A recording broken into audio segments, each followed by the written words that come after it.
On voyage à travers l'Afrique sans argent en mode SDF pour réussir à aller jusqu'au Sénégal. Et après avoir traversé le Maroc et être arrivé en Mauritanie, on a crocheté un camping abandonné dans le désert pour y passer la nuit. Sauf qu'à notre réveil, on a commencé à avoir peur parce qu'on a commencé à entendre du monde à l'extérieur. Des gens qui débarquent avec des chèvres.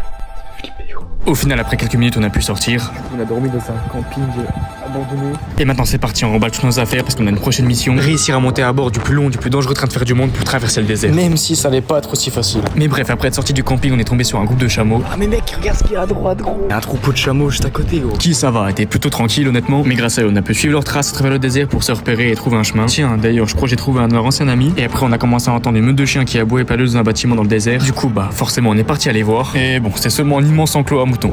Putain, il est fatigué, les palmiers. Hein. Même lui, il a pas envie d'être ici.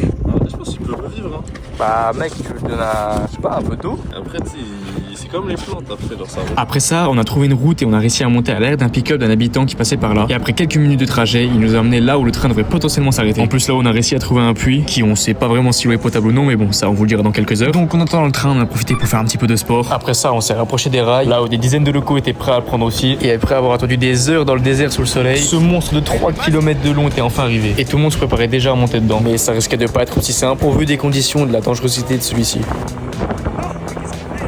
Est-ce qu'on arrivera au bout du périple à la suite de la prochaine vidéo?